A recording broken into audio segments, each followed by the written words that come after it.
wasn't until I started getting coaches and I started being around people and making money, and my coaches making money. At that point in time, I was like, oh, okay. Now I'm seeing what they're doing. I'm seeing what their level of commitment looks like. I'm seeing what their level of hustle looks like. I'm seeing what they're, I'm seeing how they think. I'm seeing the things that they say. I'm seeing the actions that they take. I'm seeing what they say to themselves. And once I started adopting some of those same patterns, lo and behold, I started getting results. So now I'm at the next level where I'm always investing in myself and coaches. I just dropped, I was so funny. I was talking to Shay, I want to say maybe a couple months ago, Shay, when I was saying that I invested in one program, I dropped like eight, I dropped like 8 G's on this one program. I think you said 15. And no. So I'm saying that was like a week, 2 weeks ago.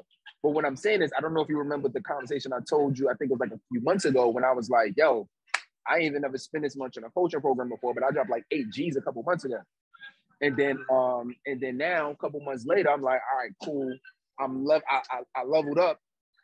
So I leveled up, boom, utilizing, that program. And now I just recently invested another 15 G's to get to this next level. And I'm literally in a group around people making everywhere from 100K a month to like 3 million a month, like in the same cause. And I'm like, damn, like, so it's the conversations, and it's amazing. But the reason is because I know that putting myself in those environments, I have to rise.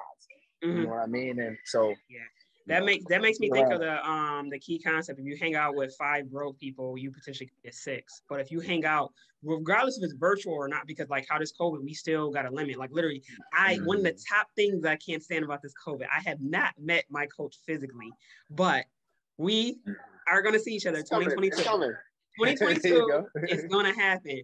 But literally it comes back to the statement of if you hang out with 5 wealthy people, you can be that potential 6. And that I'm putting my ducks in a row. So it's not like the entrepreneur's perspective. We don't see it as bougie.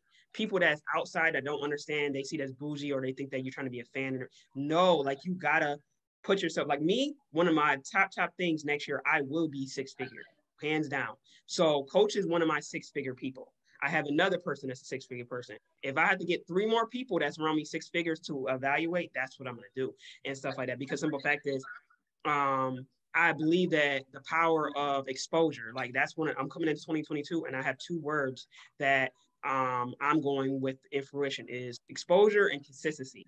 Because I know that's one of my top two things that's been lacking over the course of my entrepreneurial years. I started back in 2017, and like some people are like, yo, how did you get to where you was at? Because my first 2 years, I don't know if I even told coach, my first 2 to 3 years was just like the same way. Like I was trying to find my way, but I didn't have no backing. Once I basically jumped in and started, I had some mentors that was temporary, some that just didn't work out. Then Coach T, he put the bomb on me. I said, yo, I already got a business coach. I'm should be good, but she's not long term. She just like for a few weeks. And he just like, he gave me the whole Kobe spill and how we still got to find that video. We got to find that video. Jordan. Yeah, we said Jordan. We said when Jordan, he said Jordan. Well, Jordan had multiple people now, had multiple coaches. And I'm like, it makes sense because there's no way a guy from small town, North Carolina, got where he is at by just because, and stuff like that. Because at the same time, like if you look at certain other athletes and stuff like that, they had the same opportunities as Michael Jordan, and some were just as popular during his time. But how come he expanded and went further than them? And he still is, because the simple fact is he had behind the scenes help. I tell people all the time, LeBron James, he's one of my favorite players because he came around I'm like 1 or 2 years older than my coach, but still I was a big LeBron James. I wasn't a Michael MJ fan. I became a LeBron, and it's probably like people say, oh, you're LeBron because of him and because of the hype. I'm like, no, I like LeBron because of the person he is off the court. Personally, I don't like him. I really don't care. Like, I'm like, he drops some break some records and stuff, but I like what he does off the court. And I'm like, yo, how did a kid from Akron get to being like this? So, yeah, like people hyped him up, but at the same time, he put the work on the court, but he also put a lot of work off the court. And that's why he may not, like, the only thing I do know is he invested $2 million a year. I don't know, he probably upgraded his personal trainer, but for a fact, this is coming back to, if you connect the dots of coaching and training or whatever the case, consulting, he hired a trainer for $2 million a year. So that trainer had to stop what he's doing. Like literally, he's called his trainer at 3 a.m. Like, yo, I need a workout routine. I want to switch my eating habits, whatever. So that if I'm getting paid $2 million a year, I'm definitely getting up for that phone. And this shows that the power in training and coaching by somebody else that is where that person wants to be at is where it's at. And if you don't have a coach, then how can you be a coach? If you're not an entrepreneur, then how can you be? I know a lot of entrepreneurs, whether e-commerce, whether in different realms, they're flipping it back and giving it back. Like I know one of the entrepreneurs that I'm connected with and cool with, she's making 6 figures on a monthly basis. And it's not partly just on her e-commerce, it's her coaching other people to make 6 figures. So that all comes back to, just because once you get your expertise, I highly recommend you go back to going to coaching. Like literally, like I got a potential client and I saw her posting Facebook friend randomly. And I'm like, you posting a lot of different content on this, that, and the third, and you just free, and you just having people up for grabs. You ever thought of having a consulting business? She's like, I did, but I don't even know where to start. Boom. Let's get on a call. She literally, kid you not, yesterday, coach, I had a conversation with her. We DM back and forth, and she booked the call the same day. So that told you that right then and there, I looked at their expertise, and I was able to get that person to potentially be a client because of this one simple thing of, I'm seeing that, you just throwing out free. Make that into a business. I encourage anybody that has expertise. Like my one cousin, she's me and her, I'm doing on a consultant side of business. She's been in the financial industry for 15 years. I'm like, you got financial expertise. You've been banking. That's where your gym is at. She's like, well, I want to do this. I'm like, you can do all that. Entrepreneurs jump left and right from time to time. But at the same time, they already honestly have their first niche and they just don't even understand it. They advance, like coach, you start off with college students and then you advance to coaching because that where advanced at. And it came, Can you explain like, how did you transition from college students to actual helping more? Yeah. So I changed my niche a couple of times. So like if you're watching this or listening to this and you're trying to figure out like, you already a coach or maybe you potentially thinking about being one. It really just comes down to similar to what Shay was saying is like, what do you have expertise in? I like to ask a certain question, a bit of training on how to discover what your niche is. It's like, what do you Google all the time? What do you feel like you do better than other people? What do people say that you're good at?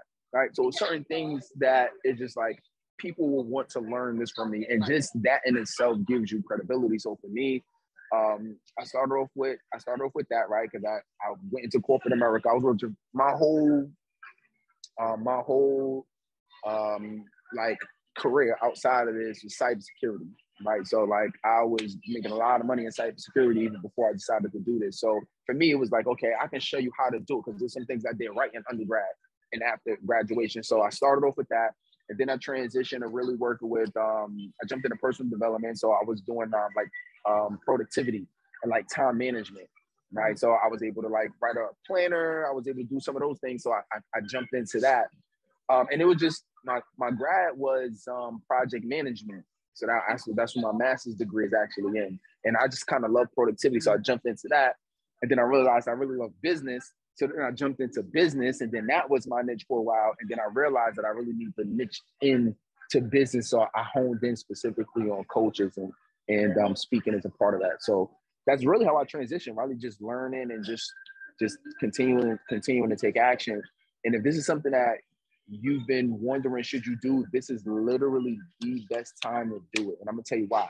It's gonna become more competitive as time goes on. One, because the barrier of entry is lower, meaning that it's not like trying to be a therapist where like you got to get, there's no like state test you got to take. There's no, there's no regulation from the government that's saying you got to do this before you can actually be a coach. You see people who are certified, but that doesn't mean, but that's literally their individual programs and they're certifying you on some type of process or something that you went through, but it's not regulated through state.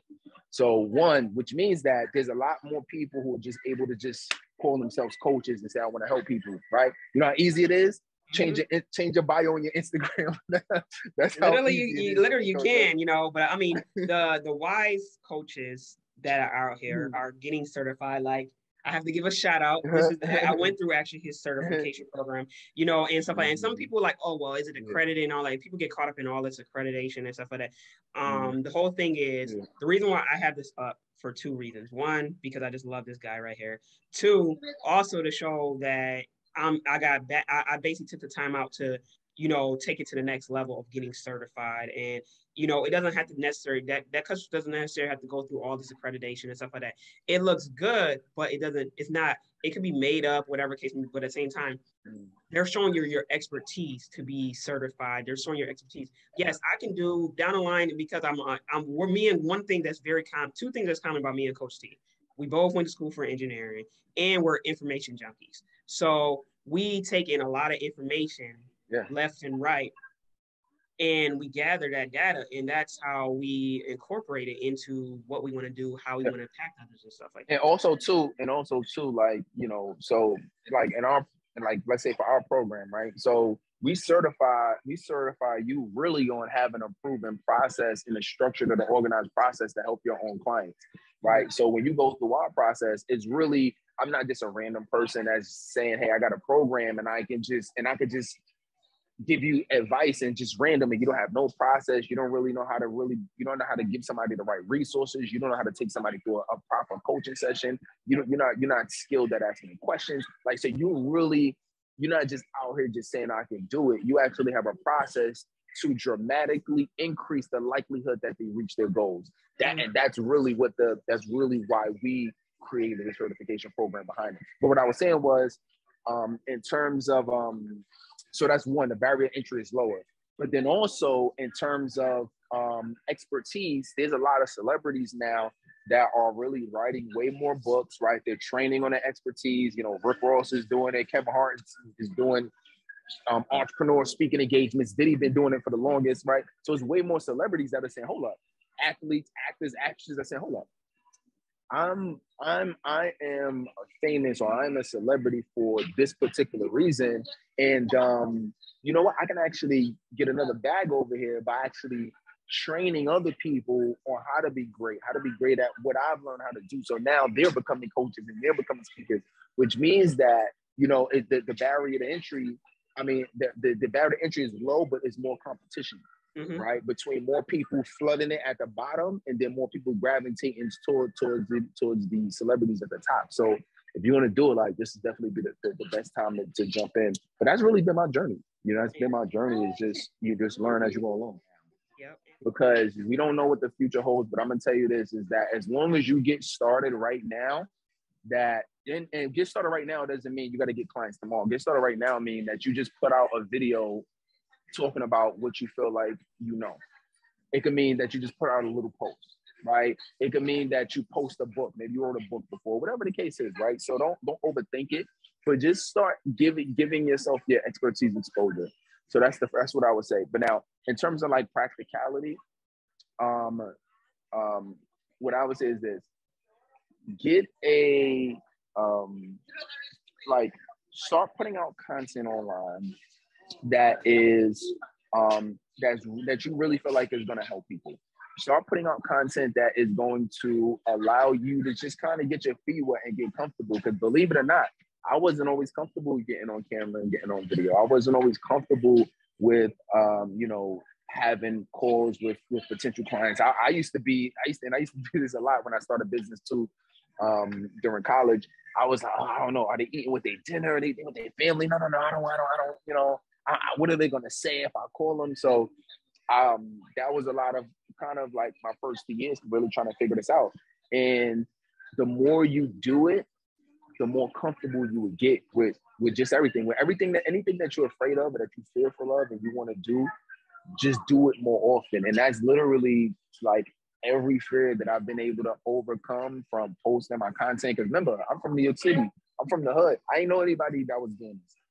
So I got comfortable on video camera because I was getting on camera more often. I got comfortable going live because I went live more often. I got comfortable, you know, I just got comfortable putting out content and helping people because I was just doing it so often. And now, like, you know, anywhere between 30 to 50 people a week.